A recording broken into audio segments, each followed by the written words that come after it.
Okay, आज करेंगे हम types of bank accounts, NPA, SARFAESI act और आईबीसीज एंड डीआरटीज। डीआरटीज है डेब्ट रिकवरी ट्राइब्यूनल्स। ठीक है, क्लियर। तो सबसे पहले आपको बैंकिंग का पता है, थ्योरी है। बैंकिंग क्या है? Backbone of financial system. क्या करता है बैंकिंग का? सिंपल सा क्या कंसेप्ट रहता है कि जो आपकी सेविंग्स है उनको प्रोडक्टिव सेक्टर्स में लगाना। मतलब जिनके पास पैसों का सरप्लस है, ठीक है, उनको सरप्लस को कहाँ लगाना? जहाँ पे पैसे की नीड है, उसके बदले जो पैसा दे रहा है उसको कुछ ना कुछ प्रॉफिट मिलेगा। यही बैंकिंग इसी कंसेप्ट पे चलता है। ठीक है, क्लियर। तो और क्या है पहला? दूसरा क्या? अकाउंट्स। अकाउंट्स क्या होते हैं? Primary link between bank and customer. ठीक है, गेटवे फॉर डिपॉजिट। अकाउंट क्या है? जहाँ पे हम अपना डिपॉजिट डालते हैं, विड्रॉ करते हैं और पेमेंट करते हैं। थ्योरी पोर्शन है मेन। आओ, अब आया क्लासिफिकेशन ऑफ बैंक अकाउंट्स। अलग अलग बैंक अकाउंट होते हैं। ठीक है, सबसे पहला आता है आपका डिपॉजिट अकाउंट। डिपॉजिट अकाउंट होते हैं दो टाइप के, सेविंग्स और करंट अकाउंट। हमारे सबके सेविंग्स अकाउंट खुले होंगे मोस्ट प्रोबेबली सभी के। बैंक अकाउंट हर आदमी का है ना, आदमी औरत सबका है ना यहाँ पे बैंक अकाउंट। क्यों? है कोई ऐसा जो नाबालिग है जिसका नहीं खुला है? ठीक है, ट्वेल्थ पास, अभी ट्वेल्थ हुई है? नहीं, ग्रेजुएशन हो गई है। ठीक है ठीक है ठीक है। तो पहला है आपका सेविंग्स अकाउंट। सेविंग्स अकाउंट किसके लिए होता है?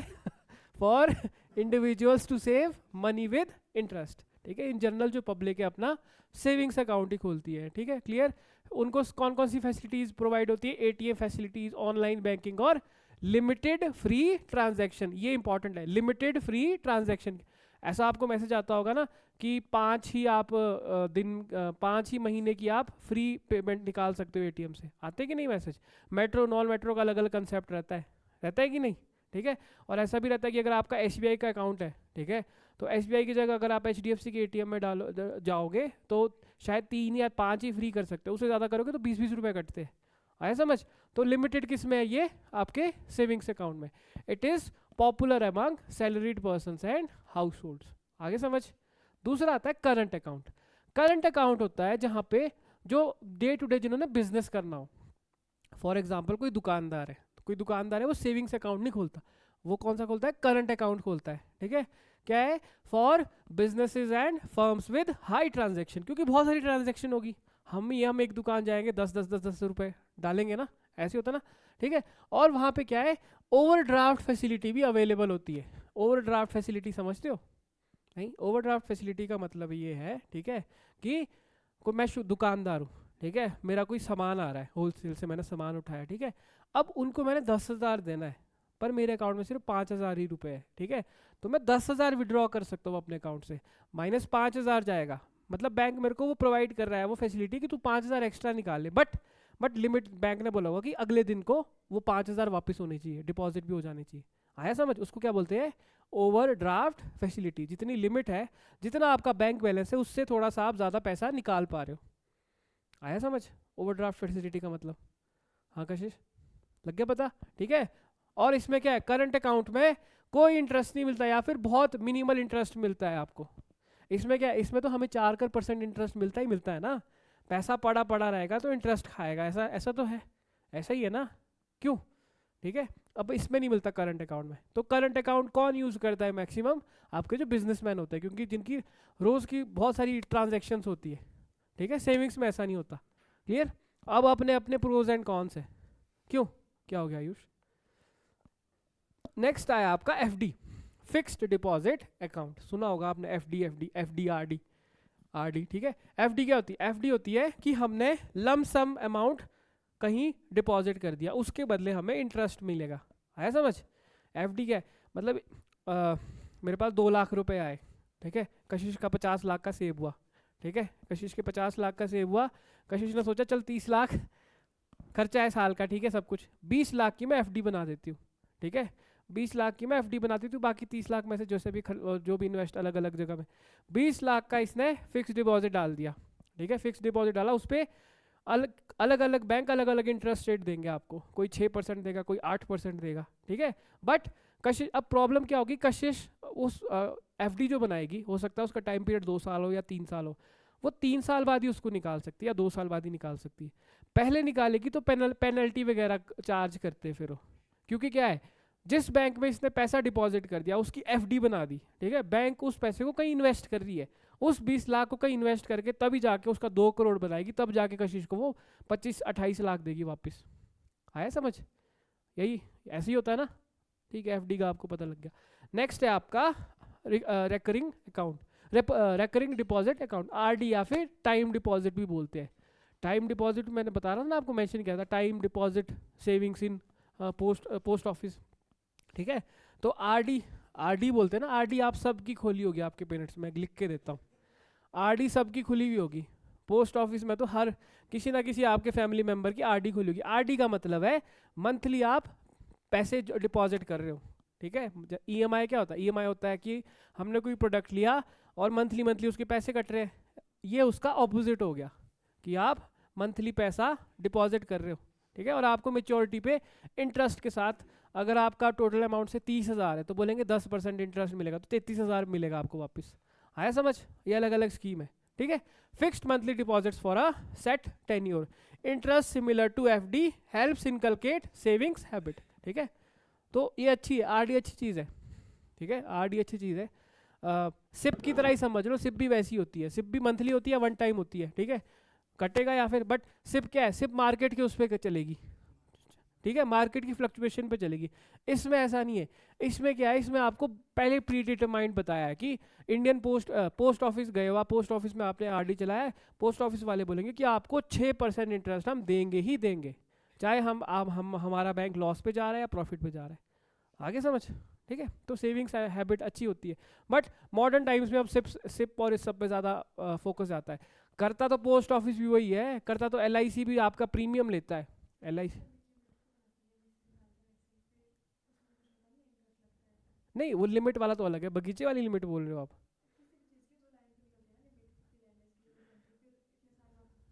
वो तो लोन हो गया ना एक हिसाब से, वो तो उल्टा हो गया। अच्छा अरे वो तो बैंक की अपनी अपनी टर्म्स होती है ना, कि जैसे, हाँ मैं समझ रहा हूँ, जैसे हमने भी लिया हुआ है बगीचे पे, ठीक है, तो हम 5 लाख की बनाई हुई है हमने लिमिट, ठीक है, बट हमारा कोलेट्रल वो बगीचा है, ठीक है। उसमें कुछ ऐसा, अब हमारे वाला प्लान कैसा है, हमारे वाला प्लान ऐसा है, पीछे बैठ जा, इधर आ जा, जल्दी आ इधर, जल्दी आ जा इधर। हमारे वाले में प्लान में कैसा है कि उसमें ऐसा है कि से मैंने 5 लाख बैंक से लिए, यूको बैंक से लिए, मैंने लिमिट बनाई अपने बगीचे की, ठीक है। तो मेरे को अगले साल की 31 तारीख को वो 5 लाख मेरे को डिपॉजिट करना ही करना है, 5 लाख में मैं 5 लाख ही वापस दूंगा, वो मेरी वैसी स्कीम है कुछ। अगर मैंने 31 मार्च का 1 अप्रैल किया तो मेरे को पेनल्टी मिलेगी, मतलब मेरे को 10% एक्स्ट्रा देना पड़ेगा। हाँ नहीं, अलग में हमने ये वाली स्कीम ऑप्ट की हुई है, हाँ अलग अलग है। और बाकी तो वैसे वाली भी है कि से 1 अप्रैल को आपने ले लिया, ठीक है, वो बोलेंगे कि अब उसमें क्या, जब इंटरेस्ट चार्ज करे तो ऑब्वियसली वो आपको ज़्यादा पर्क्स देंगे। तो अब ये हमारी लिमिट क्या है, 5 लाख ही है, तो वो बोलेंगे लिमिट की से बोलेंगे कि 20 लाख ले लो आप, 20 लाख लो, और अगर 1 अप्रैल को आपने दिया तो आपने सिर्फ 10% इंटरेस्ट देना है, ठीक, तो मतलब 2 लाख एक्स्ट्रा देना पड़ेगा, ठीक है। तो इसके पीछे का मेन रीज़न क्या, ऐसी स्कीम्स के पीछे, ऐसी स्कीम्स के पीछे मेन रीज़न है जो किसान है, किसान के हाथ में पैसा जाए, ये सिंपल सी बात है। ये भी एक अच्छा ऑप्शन है, हम भी ऐसे ही करते हैं। फिर जनरली ये रहता है कि हम उस फंड को कहीं इमरजेंसी में यूज़ कर लेते हैं, बाकी फिर ऐसा रहता है, फिर पापा को ऐसा रहता है 31 मार्च तक कि भाई इकट्ठे करो 5 लाख कहीं ना कहीं से वापस करने, ऐसा रहता है फिर। ये भी है, पर ये है कि आपके पास ना शॉर्ट टर्म एक क्रेडिट आ गया हाथ में, हाँ ठीक है, अगर वो 5 लाख है, 5 लाख में से शायद मेरी जेब में 2.5 लाख ही होगा, 2.5 लाख मेरे को इधर उधर से उधार करके देना पड़ रहा है, ठीक है। पर वो फिर मेरे को पता है कि मैंने डिपॉजिट कर दिया, मैं 5 अप्रैल को फिर से वो 5 लाख निकाल सकता हूँ, वैसी स्कीम है, एक सिंपल सा एग्जांपल दे रहा हूँ। तो वो अलग चीज़ है, वो एक हिसाब से लोन है, वो वही है ना, उसमें ऐसा है कि कुछ पेनल्टी है कि हाँ 1 दिन लेट भी हुए तो पेनल्टी है, तो ये प्रॉब्लम भी है, ठीक है। आए समझ? तो वो उल्टा हो गया, मैं तो ये तो FD और RD तो आपकी इन्वेस्टमेंट हुई है एक हिसाब से, ठीक है, क्लियर। अब आए स्पेशल अकाउंट्स, कुछ स्पेशल अकाउंट्स भी होते हैं। स्पेशल अकाउंट में सबसे पहले होते हैं NRI अकाउंट। NRI किसको बोलते हैं? Non resident Indians.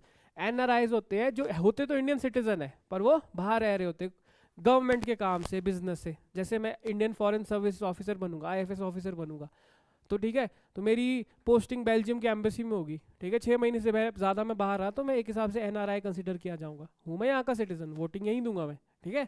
But NRI, पर मैं वहाँ पे हूँ, मेरी सैलरी वहाँ पे आएगी, वही सब है। तो हमारे लिए स्पेशल अकाउंट बनेगा NRI अकाउंट, ठीक है। अलग अलग टाइप है, ये ज़रूरी नहीं है कि आपने बस ये अलग अलग टाइप से इसके NRE है, NRO है और FCNR है, ठीक है। FCNR में फॉरेन करेंसी में आप पैसा रख सकते हो, ठीक है, क्लियर, ठीक है। For non resident Indians to manage income in India and abroad, तो मैंने वहाँ की इनकम भी अपनी मैनेज करनी है और यहाँ की भी करनी है। घर पैसा भेजना है मैंने, ठीक है।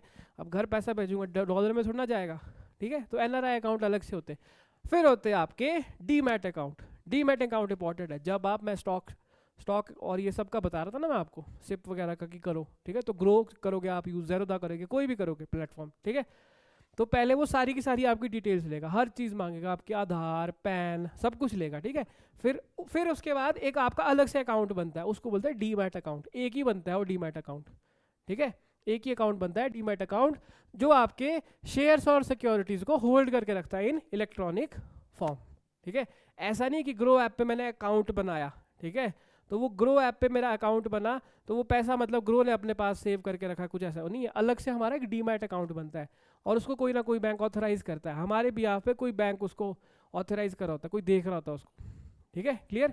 तो अब उनको क्या मिलता है, उनको ये मिलता है कि जब हमने अपनी सिप्स वगैरह जब हम बेचते हैं ना, बेचते हैं से मेरी सिप का एंड की वैल्यू आ गई 50 लाख आ गई, ठीक है, वैसे वैसे इन्वेस्ट करके, तो कुछ नहीं तो 1% या 0.01% पैसा काट लेते हैं, ठीक है। फॉर एग्जाम्पल मैंने आज SJVN का शेयर लिया, ठीक है, आज SJVN का शेयर लिया, 200 रुपये का लिया। अब मैं डे टू डे ट्रेडिंग करता हूँ, कल मैंने ले लिया 200 रुपये का, 200 रुपये के 2000 शेयर ले लिए, ठीक है। मैथ समझना, 200 रुपये के 2000 शेयर ले लिए, कितने के खरीदे, 4 लाख के, 4 लाख के खरीदे ना। और कल क्या हुआ, इसका शेयर, इसका प्राइस बन गया 250 रुपये, ठीक है, 250 रुपये, और मैंने वो 2000 शेयर बेच दिए, कितने हुए, 5 लाख, है ना। अब कितना मेरा एक दिन का ही प्रॉफिट हो गया, 1 लाख। अब मैं हूँ मतलब डे टू डे ट्रेडिंग वाला, मैंने वो पूरे शेयर बेच दिए। अब मेरे को वो 1 लाख पूरा नहीं मिलेगा एक्स्ट्रा, मतलब ये पूरा मेरे को 5 लाख नहीं मिलेगा, हो सकता है मेरे को 4,98,000 या 4,95,000 ही मिले।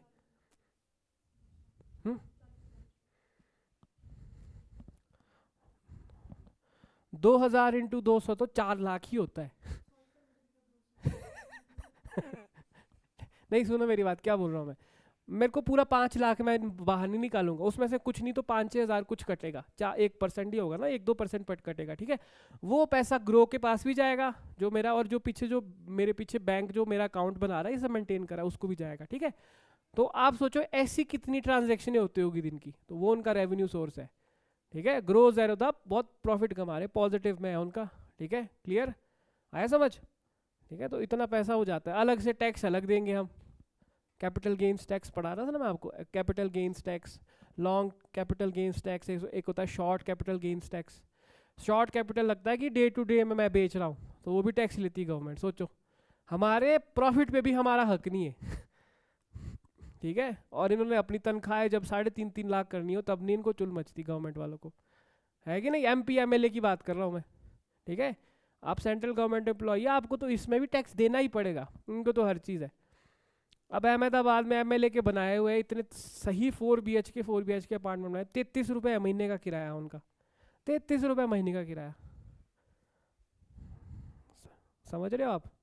तो इसलिए बढ़िया अपना कमाओ, ठीक है। मैं ये बोल रहा हूँ कि किसी की कोई ज़रूरत नहीं है मोदी जी की साइड या राहुल गांधी की साइड होने की, ठीक है, ये किसी के सगे नहीं है, समझ रहे हो मेरी बात, ठीक है। चलो नेक्स्ट आया आपका minor account. Minor account obviously छोटे बच्चे का खुलता है, आयुष का भी खुला होगा कभी, क्यों, जब आयुष 12 से 18 से छोटा होगा माइनर अकाउंट होता है। तो उसके लिए क्या है, उसके लिए कंट्रोल किसी गार्डियन के पास होता है, यूजुअली वो पेरेंट के पास होता है कंट्रोल, ठीक है, क्लियर। नेक्स्ट आ गया आपका, नहीं तो वही बात है कि PUBG में उड़ा दिए सारे पैसे, ड्रीम 11 में लगा दिए सारे पैसे, वही होता है ना, क्यों, बथेरे का एग्जाम्पल ऐसे। फिर नेक्स्ट आया आपका जनधन अकाउंट, ठीक है। जनधन अकाउंट मैंने आपको बताया था, प्रधानमंत्री कौन सी योजना है, जनधन योजना है, उसके अंडर क्या है, उसके अंडर टारगेट था गवर्नमेंट का, जो कि अच्छी बात है, ये बहुत अप्रिशिएट करता हूँ कि हर घर में अकाउंट होना चाहिए, ठीक है, हर घर में अकाउंट होना चाहिए।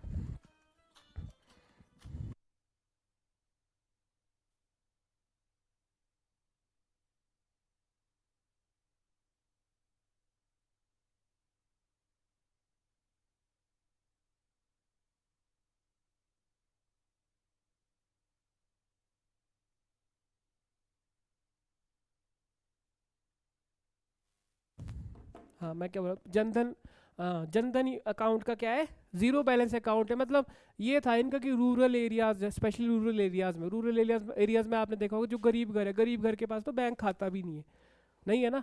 और यूजुअली रूरल एरियाज में कौन चलाता है सब कुछ, औरत ही चलाती है, ठीक है। तो गवर्नमेंट का ये इनिशिएटिव था कि भाई हर घर में अकाउंट तो खुला हुआ, बैंक अकाउंट तो खुला हो, कि कल को गवर्नमेंट ने पैसा भी भेजना हो, पैसा तो पहुंचे उस गरीब परिवार को। ऐसा नहीं, अच्छा सोचने वाले भी है, मैं क्रिटिसाइज कर रहा हूँ, बट मैं हमेशा बोलता हूँ कि अगर दुनिया ये चल रही है ना तो कुछ अच्छे लोगों की वजह से ही चल रही है कि नहीं, ठीक है, क्लियर। तो zero balance account for financial inclusion comes with RuPay card, overdraft as well as insurance cover, ठीक है। तो इसमें ये सारे पर्क्स भी है। आपने देखा होगा अब नए रुपे कार्ड आए हैं, वो तो मैंने आपको समझाया था, अलग अलग नेटवर्क है, पहले वीज़ा आता था, मास्टर कार्ड आता था, ठीक है। तो अब क्या है, रुपे कार्ड है। रुपे कार्ड ये हमारा अपना पेमेंट गेटवे है, जो रुपए है हमारा इंडिया का अपना है, ठीक है। और ये जो बाकी थे ना, मास्टर कार्ड आता था लिख के, वीज़ा कार्ड आता था लिख के, ठीक है। जैसे मैं दिखाता हूँ आपको,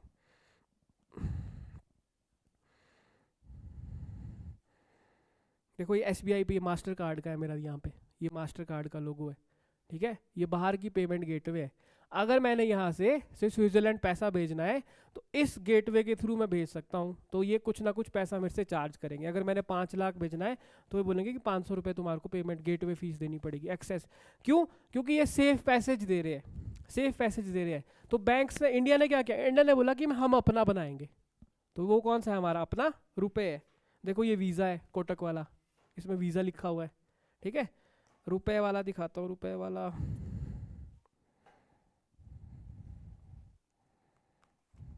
ये भी वीज़ा है। किसी के पास है आयुष क्रेडिट कार्ड का है कहाँ है credit card, sorry debit card, हाँ इंडसइंड वाला, इंडसइंड वाले में देखता हूँ क्या है, इसमें वीज़ा ही है। पर नए अब रुपए वाले आ रहे हैं, ठीक है। नए कौन से आ रहे हैं, रुपए वाले आ रहे हैं, ठीक है। और इसमें एक चीज़ है zero balance account. Zero balance account का मतलब पता है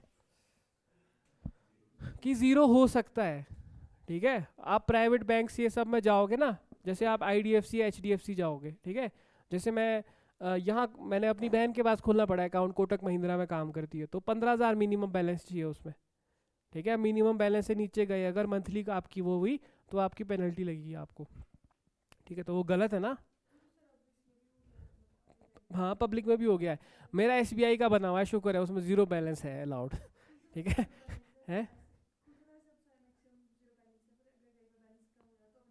हाँ ये प्रॉब्लम है, ठीक है। इसमें बड़ी वो है। फिर आया लास्ट आपका सैलरी अकाउंट। सैलरी अकाउंट आप मतलब अलग से क्या अपना सैलरी अकाउंट खोलेगा जो सैलरीड इंडिविजुअल होगा, ठीक है। जनरली आपका टाई अप रहेगा, आपका तो यही होगा ना कि आप SBI में लगे तो SBI में आपका सैलरी अकाउंट खुलेगा ही खुलेगा, ठीक है। हो सकता है पहले से आपका SBI में अकाउंट हो, तब तो उसी को मर्ज कर देंगे, आपका सैलरी अकाउंट बनाएंगे, ठीक है। अगर आप जैसे प्राइवेट इंस्टीट्यूशंस में जाते हो, से मेरी जैसे हमारे क्या होता था कि जैसे कैप जेमिनाई मेरी प्लेसमेंट हुई थी, ठीक है। तो मेरे दोस्तों की भी हुई थी, तो जिन्होंने कैप जेमिनाई ज्वाइन किया था, कैप जेमिनाई वालों का पहले से ही उनके साथ ही मतलब बातचीत, मतलब एक एग्रीमेंट था किसके साथ, आपके HDFC के साथ। तो HDFC उनकी सैलरीड एम्प्लॉयड के वो खोलता है, अकाउंट खोलता है, ठीक है। आगे समझ, ऐसे चलता है, ठीक है। Open by employers for employees, usually zero balance रहता है। सैलरीड अकाउंट का ये फायदा है कि उसमें भी जीरो बैलेंस यूजुअली रहता है। जैसे मेरी बहन कोटक महिंद्रा में, मेरे को तो 15,000 का वो है, लिमिट है, मतलब 15,000 से कम नहीं डाल सकता मैं, रख सकता बैलेंस। पर मेरी बहन को जीरो अलाउड है क्योंकि सैलरीड इंडिविजुअल है। क्योंकि कोटक महिंद्रा को पता है ये सैलरीड अकाउंट है इसका, इसमें पैसा आएगा ही आएगा हर महीने, ऐसे ही है ना। आगे समझ, ठीक है। अच्छा इसमें फ़ायदा ये है कि अब जब आपका सैलरीड अकाउंट बन जाएगा ना, तो आपको देखना, आपको क्रेडिट कार्ड की बड़ी कॉल्स आएगी, क्रेडिट कार्ड ले लो हमसे, ठीक है, क्लियर।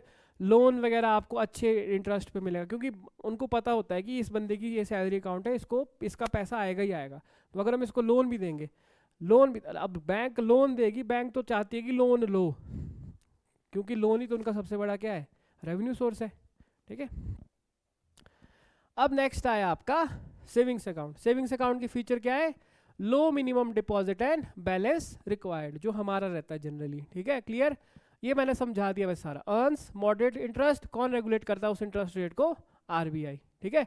और हाँ, सेविंग अकाउंट क्या है, हाईली लिक्विड रहता है। हाईली लिक्विड क्यों, हम कभी भी जाके ATM से पैसा निकाल सकते हैं। लिक्विडिटी का मतलब है ना कि कितने जल्दी कैप हाथ में पैसा आ जाए, ठीक है। तो वो क्या है, हाईली लिक्विड है। क्लियर? बेनिफिट क्या है? Safe place to keep money, we have got access to ATM, debit card and cheque facility. ठीक है? फिर नेट बैंकिंग, मोबाइल बैंकिंग, ये सारे फीचर हमें अवेलेबल है। क्लियर? टारगेट यूजर कौन रहते हैं? आपके individual, salaried person, students and households. ठीक है? It is ideal for personal savings and day to day.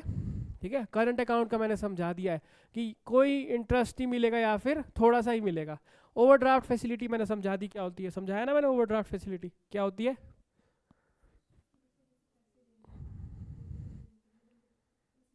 अगर आप लिमिट से ज़्यादा पैसे निकाल रहे हो, आपको अलाउड है। ठीक है?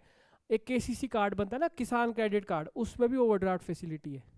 जन धन योजना, उसमें भी ओवरड्राफ्ट फैसिलिटी है। ठीक है? क्योंकि गवर्नमेंट सोचती है यार चल पैसा जाएगा, चल बंदे के हाथ में तो जाएगा, बंदे के हाथ में जाएगा, रोटी आएगी उसके घर में, खाना आएगा, पैसा at the end of the eventually कुछ ना कुछ खर्चेगा, पैसा खर्चेगा, शॉपकीपर से खर्चे, शॉपकीपर के हाथ में पैसा आएगा, आपकी इकॉनमी रन करेगी।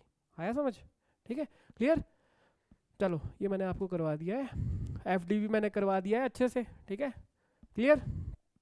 हाँ हाँ, ये बेनिफिट क्या है? Secure investment with guaranteed returns. ठीक है? It is ideal for risk averse investor, क्योंकि रिस्क आपका हट गया। बैंक ने बोला है तो बोला, एग्रीमेंट है भाई कि हम आपको 10% इंटरेस्ट रेट देंगे, तो देंगे आपकी FD पे, ईयरली देंगे। अलग अलग कंडीशन होती है। ये बोल सकते हैं कि मैंने 5 लाख डिपॉजिट किए, 5 लाख मैंने डिपॉजिट किए, बैंक बोलेगा कि हम हर साल का आपको 10% देंगे। 5 लाख का 10% क्या हुआ? 50,000। 5 साल के लिए 50,000 इंटू 5 कितना हो? 25, 2,50,000। तो आपका 5 लाख का वो 7,50,000 देंगे बना के, तो देंगे ही देंगे। वो बैंक की माथा पच्ची है, उससे प्रॉफिट ना, उनको देना ही पड़ेगा। ठीक है? क्या हुई? FD हुई। जनरली FD लॉन्ग टर्म सोच के करते हैं लोग, पेरेंट्स। जैसे यूजुअली क्या होता है कि चल बच्चा बेटी हुई, ठीक है, जैसे मेरे दोस्त, जैसे मैं एग्जांपल, मेरे फ्रेंड की अभी बेटी हुई, ठीक है, तो उसने FD करा दी 2.5 लाख की, और बोलता है कि मैच्योर होगी 10 साल बाद, मैच्योर करवाऊंगा जब स्कूल वूल डालना होगा इसको। तो अच्छी विजन है ना, अच्छी विजन है।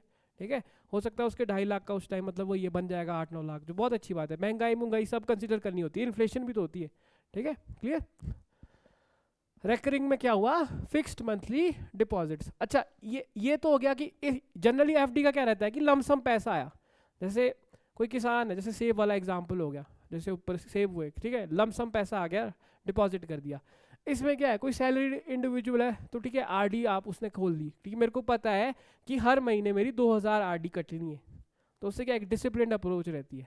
आया समझ? क्लियर? ठीक है? फिर स्पेशल अकाउंट भी मैंने बता दिया आपको, ये भी बता दिया है, माइनर अकाउंट बता दिया है। ठीक है? क्लियर? अब ये देख लो इनमें डिफरेंस। सेविंग्स में इंटरेस्ट क्या है? लो। सेविंग अकाउंट में लो इंटरेस्ट है, लिक्विडिटी बहुत हाई है। ठीक है? और सूटेबिलिटी भी बता दी। करंट में क्या है? करंट में इंटरेस्ट नन या फिर मतलब थोड़ा सा होगा। इसमें लिक्विडिटी वेरी हाई। सबसे ज़्यादा लिक्विडिटी किस में है? करंट अकाउंट में, क्योंकि आप जब चाहे पैसा आप निकाल सकते हो, ओवरड्राफ्ट फैसिलिटी भी है। ठीक है? क्लियर? फिर आया FD। FD में देखो इंटरेस्ट हाई है पर लिक्विडिटी लो है। लिक्विडिटी लो का मतलब क्या हुआ कि आप एकदम से पैसा नहीं निकाल सकते, आपने एक हिसाब से बोला है 5 साल बाद, तो मैं 5 साल बाद ही निकालूंगा। ठीक है? फिर आया RD में इंटरेस्ट थोड़ा मॉडरेट रहता है। देखो FD में देखो हाई इंटरेस्ट रेट है, सबसे ज़्यादा इंटरेस्ट रेट किस में? FD में। ठीक है? और RD में कितना है? मॉडरेट है। ठीक है? लिक्विडिटी इसकी लो है, इसकी मीडियम है। ठीक है? RD में भी ऐसा नहीं है, कई बार कोई अनफोर्सिन सर्कमस्टांस हो गए, ठीक है, तो होते ऐसे प्रोविजन की पैसे निकाल पाए, पर वो पूरे बेनिफिट नहीं देंगे आपको।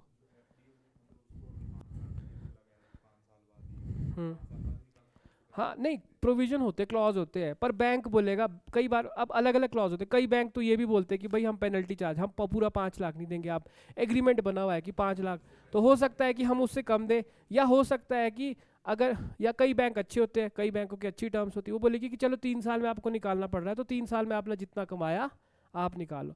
पर वो ऐसा ऐसा गारंटी करते, ऐसा अश्योर करते कि श्योर करते अपने लिए कि भाई 1-1.5 साल तक तो ना निकाल पाए बंदा पैसा। आया समझ? ठीक है? अब वो बैंक टू बैंक वेरी करता है, वो बिजनेस कैसे रन करना है उन्होंने। हाँ,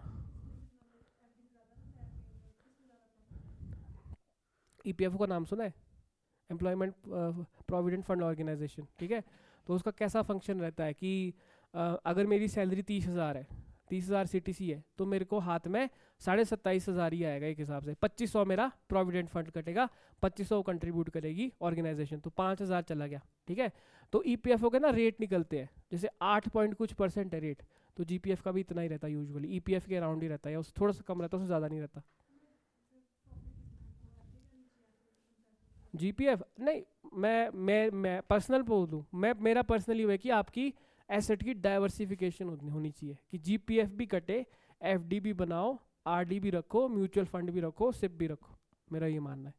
ठीक है, ये नहीं कि एक ही जगह पैसा लगा दिया। ठीक है, बाकी बात वही है कि higher the risk higher the return, lower the risk lower the return. ठीक है, आगे समझ। इसके बाद तो क्लास लूँगा मैं, फिर लूँगा टेस्ट इनका।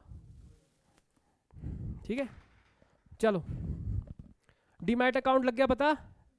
ठीक है, पक्का डायरेक्ट क्वेश्चन आ सकता है कि स्टॉक्स एंड सिक्योरिटीज में एक्सचेंज करने के लिए कौन सा अकाउंट बनता है, आपका डीमैट अकाउंट बनता है। ठीक है, अब आए की बैंकिंग फाइनेंशियल टर्म्स। ठीक है, अब आपको डायरेक्ट क्वेश्चन आ सकता है कि व्हाट इज डेप्ट रीस्ट्रक्चरिंग। ठीक है, डेप्ट रीस्ट्रक्चरिंग क्या होता है कि प्रोसेस ऑफ रीऑर्गेनाइजिंग एग्जिस्टिंग डेप्ट by altering terms of repayment. ठीक है, अब इसको एग्जांपल को समझना अच्छे से, डेप्ट रीस्ट्रक्चरिंग का मतलब क्या है। ठीक है, मैं कोई बिजनेसमैन हूँ, मैंने ऑलरेडी 10 करोड़ का लोन उठाया था SBI से। ठीक है, SBI कालीबाड़ी से मैंने 10 करोड़ का लोन उठाया था। ठीक है, 10 करोड़ का मैंने लोन उठाया SBI से। ठीक है, अच्छा SBI को मैं ऑब्वियसली मंथली पेमेंट कर रहा था। ठीक है, कर रहा था, पर कुछ टाइम बाद मेरा बिजनेस अच्छे वे में रन नहीं कर रहा है। ठीक है, और प्रॉब्लम ये है कि जो मैंने कोलेटरल SBI को दिया था ना कि इससे तुम वसूल लेना, उसकी वैल्यू भी इतनी ज़्यादा नहीं है। SBI ने गुड फेथ में, वैसे होता है जनरली, वैसे तो वो सारे रिस्क लेते हैं, गुड फेथ में पैसे दे दिए। ठीक है, चलो ये एग्जाम्पल भी छोड़ो, इससे अच्छा एग्जाम्पल देता हूँ। बैंक उसको लोन सबसे पहले देंगे ना जिससे पता है उनको कि पैसा वापस आएगा ही आएगा। अब अंबानी का एग्जाम्पल लेता हूँ, मेरा भी छोड़ो, अंबानी है, अंबानी को 1,000 करोड़ का लोन चाहिए। अंबानी 1,000 करोड़ का लोन लेने SBI के पास दिया, उन्होंने बिना कुछ सोचे समझे दे दिया कि ले जाओ लोन। ठीक है, क्योंकि हमें पता है अंबानी है, सबसे अमीर आदमी इंडिया का, आएगा ही आएगा पैसा। ठीक है, अब अंबानी का क्या हुआ, अंबानी का मतलब थोड़ा बिजनेस अच्छे से रन नहीं कर रहा है। ठीक है, क्लियर। अब अंबानी क्या है, 1,000 करोड़ लोन था, अंबानी 200 करोड़ चुका दिया, 800 करोड़ बचा है। ठीक है, अब SBI के पास पंगा ये है कि अब अंबानी लोन नहीं चुका पा रहा है वापस। ठीक है, SBI जो जिस बिजनेस के लिए अंबानी ने पैसा लिया था वो बिजनेस अच्छे से रन नहीं कर रहा है। ठीक है, तो SBI क्या करेगी, गुड फेथ में क्या जनरली ये रहता है। ठीक है, तो अंबानी को बोलेगी कि हम आपको थोड़ा सा और लोन लेते हैं, या फिर आपकी लोन की टर्म्स थोड़ी अलग बना देते हैं, कि जो आपका डेप्ट है उसको रीस्ट्रक्चर कर देंगे। आया समझ। अगर पहले अंबानी क्या था, अंबानी पहले बोल रहा था कि मैंने 1,000 करोड़ का लोन लिया, 1,000 करोड़ का लोन लिया और 10 लाख में पर मंथ की किस्त दूंगा आपको। पर अंबानी के पास क्या हो गया, फिजिबल नहीं है 10 लाख पे करना। ठीक है, तो अंबानी ने बोलता कि मैं 10 लाख हर महीने पे करके आपको 10 साल में सारा पैसा वापस दे दूंगा। ऐसा ही है, 1,000 करोड़ का वही है, 1100 करोड़ बनेगा। 10% अगर इंटरेस्ट भी चार्ज कर रही होगी SBI, सीधा उसको 100 करोड़ का प्रॉफिट है। तो अब क्या होगा, तो अंबानी बोलेगा, बैंक बोलेगा कि आप पहले 5 लाख की किस्त दे रहे थे ना, तो अभी अगर आप कर नहीं पा रहे हो तो 5 लाख की किस्त की जगह आप 2.5 लाख की किस्त ही पे करो। ठीक है, तो उसको क्या बोलेंगे, डेप्ट रीस्ट्रक्चरिंग। ठीक है, क्या हुआ, प्रोसेस ऑफ रीऑर्गेनाइजिंग एग्जिस्टिंग डेप्ट by altering terms of repayment. अब हो सकता है कि मैं पहले 10% इंटरेस्ट चार्ज करा था SBI, अब बोलेगा SBI कि चल 8% ही दे दे तू। ठीक है, तेरी EMI भी हमने कम कर दी, EMI भी 2.5 लाख कर दी, और जो तू पहले 10% इंटरेस्ट दे रहा था वो उसकी जगह 8% ही दे। ठीक है, तो अपनी वे में वो डेप्ट को रिस्ट्रक्चर कर लेंगे। तो SBI क्या है, बट बैंक ये अश्योर करता है कि वो प्रॉफिट लॉस में ना जाए, मतलब लॉस में ना जाए, कुछ तो वैल्यू मिले। अगर उनको पहले 1100 रिटर्न मिल रहा था, 1100 करोड़ मिल रहा था 1,000 करोड़ की जगह, कुछ नहीं तो उनको क्या है 1,050 तो मिले। आ गया समझ, क्या बोलेंगे उसको, डेप्ट रिस्ट्रक्चरिंग। ठीक है, क्लियर। एक मेथड क्या होते हैं, एक्सटेंशन ऑफ रीपेमेंट पीरियड। पहले अंबानी बोला था कि 10 साल में हम आपका लोन रीपे कर देंगे, अब हो जाएगा कि 15 साल में रीपे करना है। ठीक है, या फिर रिडक्शन ऑफ इंटरेस्ट रेट, मैंने बता दिया 10% की जगह 8% हो गया। फिर बोलिएगा कन्वर्जन ऑफ डेप्ट इनटू इक्विटी, डेप्ट इनटू इक्विटी का मतलब है अंबानी ने ये बोला कि आप मेरी कंपनी के शेयर ले लो, बैंक को बोला, बैंक के आगे वो शेयर बेच सकती है ना। आया समझ, आगे अच्छे समझ। नेक्स्ट आया आपका डेप्ट रिकवरी। डेप्ट रिकवरी का मतलब है legal process of recovering unpaid loan from borrowers.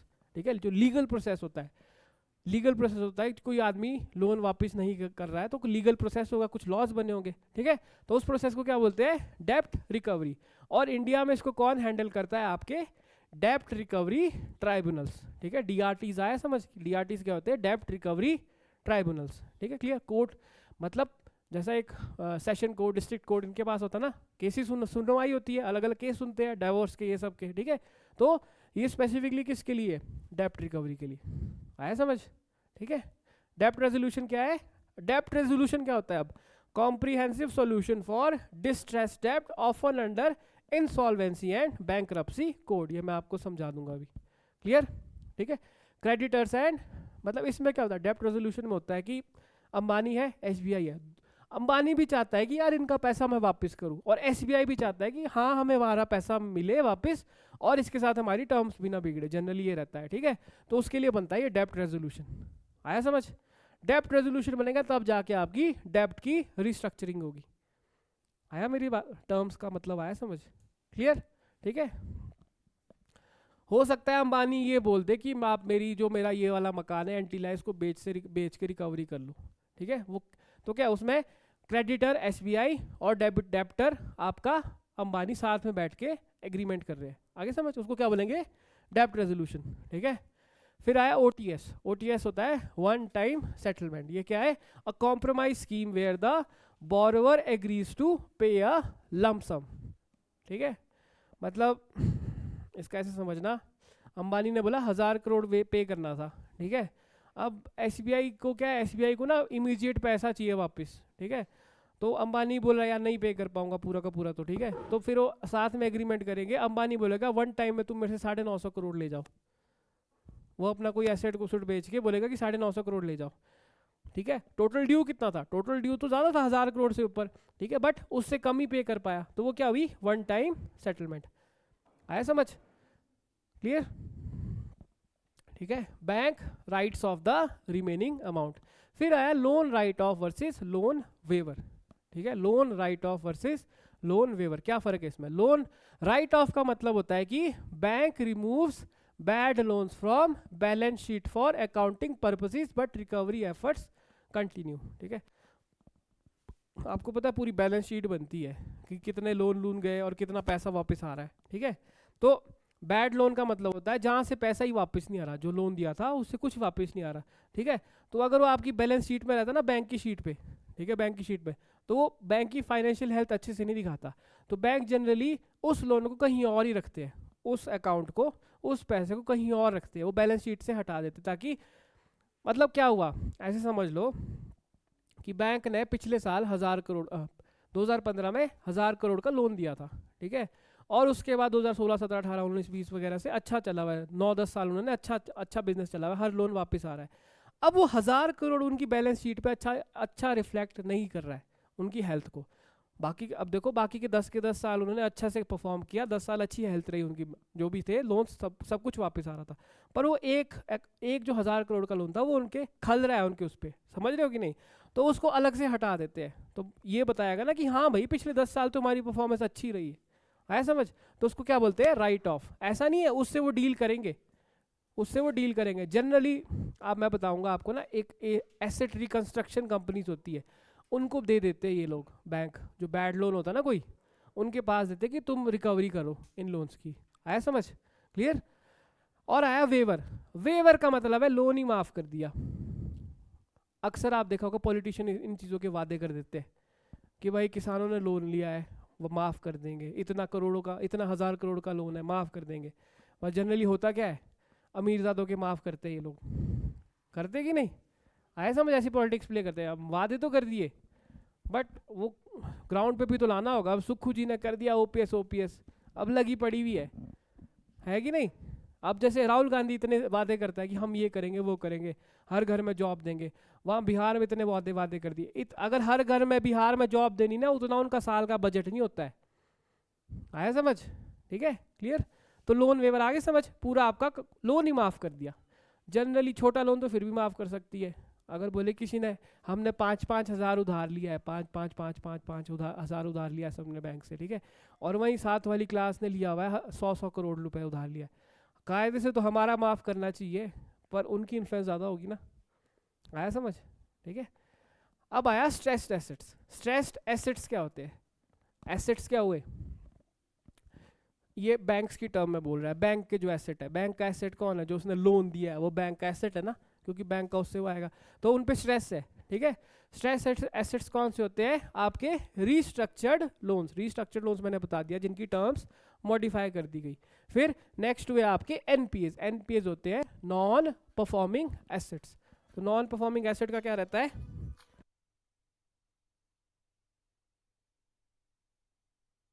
Income, ठीक है। फिर लास्ट आया आपका return of assets. Return of assets कौन से हुए? ये वाले जिनको राइट ऑफ कर दिया थे लोन, वो उनको किसी और जगह पे प्लेस कर दिया है। आया समझ? ये सारे क्या, ये स्ट्रेस एसेट्स है। स्ट्रेस एसेट्स का मतलब है कि इनसे पैसा आएगा ही आएगा वापस।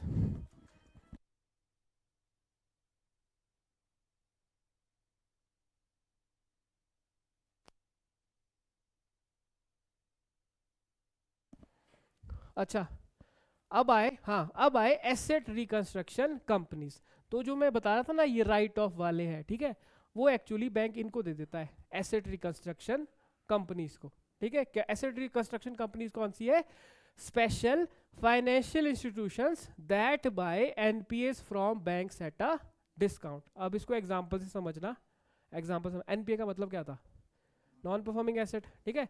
तो से टोटल ना एसबीआई के पास एनपीए टोटल है से 1500 करोड़ का एनपीए, 1500 करोड़ का एनपीए, मतलब 1500 करोड़ की वैल्यू का एनपीए, ठीक है, नॉन परफॉर्मिंग एसेट्स है, ठीक है। तो ये एसेट रिकंस्ट्रक्शन कंपनी आएगी एसबीआई के पास कि ऐसा करो, मतलब एसबीआई ने हार मान ली है, एसबीआई को लगा कि ये 1500 करोड़ हमारे कभी वापस ही नहीं आएंगे, ठीक है। तो स्पेशली इंस्टीट्यूशंस बने हुए, स्पेशल फाइनेंशियल इंस्टीट्यूशन, कौन सी? एआरसी बोलते हैं, एसेट रिकंस्ट्रक्शन कंपनी। ये जाएंगे एसबीआई के पास, एसबीआई को बोलेंगे कि यार हमारे को ना तुम 1000 करोड़ में ये दे दो, 1000 करोड़ में ये सारे एसेट्स हम आपसे खरीद रहे हैं जो नॉन परफॉर्मिंग एसेट्स है, ठीक है। तो एसबीआई बोलेगा ठीक है यार, जहां मैंने सोचा था कि 0 रुपए मेरे को मिलेगा, वहां मेरे को 1000 करोड़ मिल रहा है वापस, ठीक है। अब ये जो कंपनीज है इनके पास एसेट आ गए, अब इनका काम है ये जो 1000 करोड़ के इन्होंने, ये 1500 करोड़ जो वैल्यूएशन थी उसके जो इन्होंने एसेट 1000 करोड़ के लिए, वो पूरा का पूरा वसूलेगी उन अकाउंट से। आया समझ? और वो जो वसूलेंगे वो उनके पास ही जाएगा। आया समझ? तो जनरली ऐसे करता है बैंक। बैंक की माथापच्ची हट गई ना, कि अलग से गवर्नमेंट, अलग से क्या है, अलग से आपने बना दी एनपीए रिकवरी के लिए, अलग से एक इंस्टीट्यूशन बना दिया। आया समझ? वो कौन करता है? Asset reconstruction company. They recover money through restructuring, settlement और सेल ऑफ एसेट्स। तो फिर ये काम करेंगे, वो ये जाएंगे अंबानी के पास, ठीक है, कि भाई ऐसे ऐसे है, क्या करना है? तो अंबानी बोलेगा कि चलो तुम मेरी ये प्रॉपर्टी बेच दो, इससे वसूल लो। आया समझ? क्लियर? तो एग्जाम्पल है इसका, बेस्ट एग्जाम्पल है ARCIL, asset reconstruction company India limited, ठीक है। कुछ भी कर सकते हैं, डेब्ट की रिस्ट्रक्चरिंग करवा सकते हैं, सेटलमेंट करवा सकते हैं, या सेल ऑफ एसेट करवा सकते हैं। आया समझ? कितने अच्छे से आया पूरा। अब आया next, introduction to NPAs. NPAs क्या हुए? Non performing asset. Non performing asset क्या है? अ लोन और advance that stops generating income. Simple सी बात है, a loan or advance that stops generating income for the bank occurs when borrowers fail to pay interest or principal। ठीक है, आगे समझ? एनपीए तो आपको समझ आ गया कि भाई लोन दिया है उसका कुछ वापस ही नहीं आ रहा है, ठीक है, क्लियर। आरबीआई की डेफिनेशन है, आरबीआई ने अलग डेफिनेशन, आरबीआई ने बोला है कि an account is classified as NPA if interest और principal remains over due for more than 90 days, ठीक है। सिंपल सा मतलब है कि मैंने कोई लोन दिया है, अगर मैंने 3 महीने से उसकी ईएमआई नहीं दी है तो एक हिसाब से मैं एनपीए कंसिडर हो जाऊंगा। ये कौन बोलती है? आरबीआई की डेफिनेशन, ठीक है, clear. Applies to term loans, overdraft, cash credit, bills purchase and discounted and other advances, ठीक है। क्यों इंपॉर्टेंट है? It affect banks profitability, liquidity and credit flow. अब एनपीए कौन ही चाहेगा, ठीक है। अगर ज़्यादा एनपीए उसका मतलब है it is a risk to financial stability. क्योंकि बैंक के पास डिपॉजिटर्स का तो पैसा है, वो भी तो वापस करना है। बैंक ने डिपॉजिटर का पैसा भी रखा हुआ है, स्नैपचैट बंद करो, ठीक है, साथ में क्या बोलते डिपॉजिट,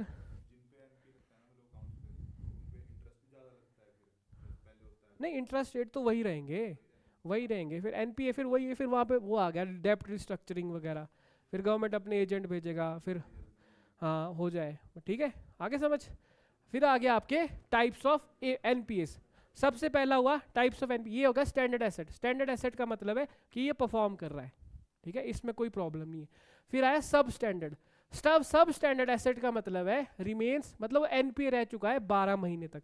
एनपीए कंसिडर होने के लिए क्या था, 90 दिन, 90 दिन। अगर वो 12 महीने से कम टाइम पीरियड तक एनपीए ही है, पैसे वापस कर ही नहीं रहा है, तो उसको क्या बोलते हैं, सब स्टैंडर्ड एसेट।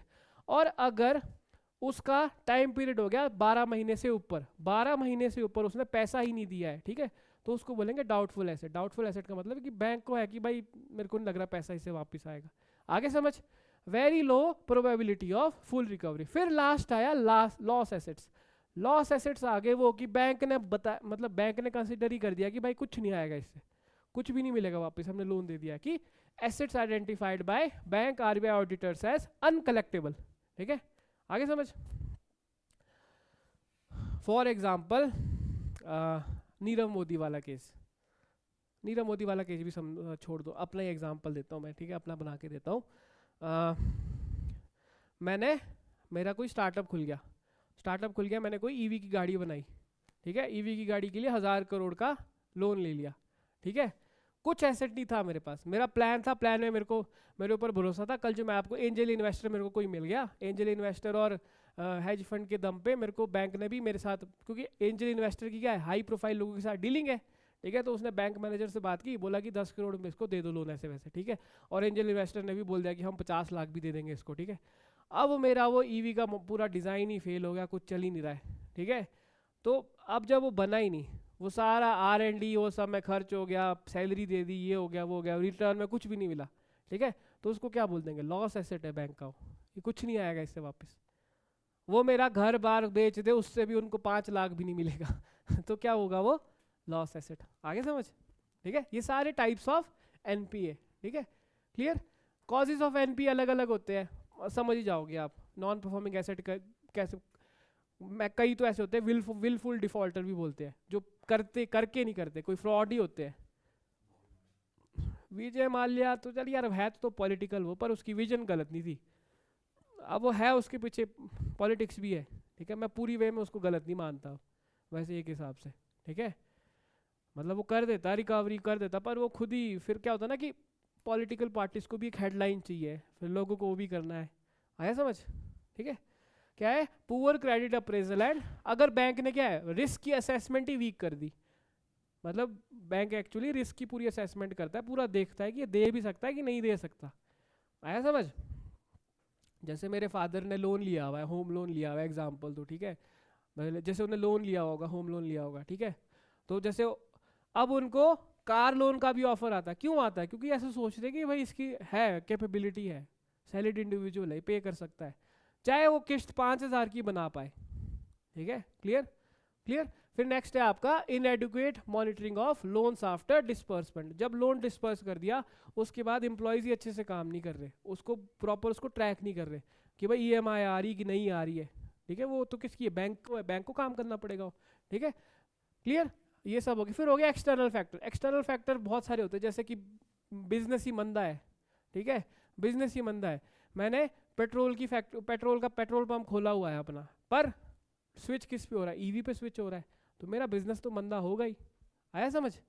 और कई क्या होते हैं, कई आपके विलफुल डिफॉल्टर्स भी होते हैं, भाई देना ही नहीं है पैसा, जो करना है कर लो, मार लो पीट लो, हम देंगे ही नहीं पैसा, होते कई ऐसे होते ही नहीं, ठीक है।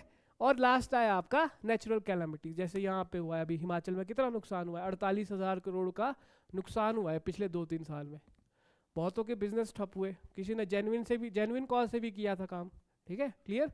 तो एनपीए बन जाएंगे ना, जो पैसा नहीं पे कर पाएंगे, ठीक है। इम्पैक्ट क्या हुआ एनपीए का, वो बैंक की प्रॉफिटेबिलिटी को रिड्यूस कर देता है, ठीक है, clear. Block funds, liquidity crunch आ जाएगा, लिक्विडिटी क्रंच भी आ जाएगा, क्योंकि बैंक ने पैसा दिया, ठीक है। बैंक को क्या था ये कि हमने 1000 रुपये दिया, 1000 के बदले 1100 आएगा, वापस 1100 आएगा, तो 100 रुपये एक्स्ट्रा हम घुमा सकते हैं मार्केट में। वो पैसा ही नहीं घूमेगा जब वो 1000 ही वापस नहीं आया, वो लिक्विडिटी की क्रंच होगी। क्लियर? ठीक है। अच्छा, पहले ना बहुत प्रॉब्लम थी एनपीएस की, एनपीएस की ना बड़ी प्रॉब्लम हो गई थी, ठीक है। बट इस गवर्नमेंट के अंडर एनपीए को बहुत कंट्रोल में लाया, ठीक है। तो आपका ग्रॉस एनपीए अभी है 2.5% है। जो बैंक का टोटल जो ग्रॉस होता है ना ये सब होते हैं, उसका 2.5% है बस। वो पहले 9-10% पहुंच गया था एनपीए 2016-17 के अराउंड। उसके बाद उन्होंने बहुत अच्छे से काम किया, ठीक है। क्लियर? 13 ईयर लो, ठीक है। Strong improvement in asset quality, और ये भी बहुत हेल्पफुल आए फिर आगे नए जो ये बनाए थे ना, क्या बता रहा था मैं, ARCs बनी है, ठीक है। इन्होंने बहुत हेल्प की इन एनपीओ को कंट्रोल करने में। आगे समझ? ठीक है। हाँ, अब रिफॉर्म है, इसके बारे में पढ़ाऊंगा फिर आपको मैं नेक्स्ट क्लास में, इंसॉल्वेंसी एंड बैंकरप्सी कोड, ठीक है। नेक्स्ट क्लास में करेंगे ये भी, कल ये सरफेस ऐसे करेंगे स्टार्ट, ठीक है। लंबी क्लास थी। ओके,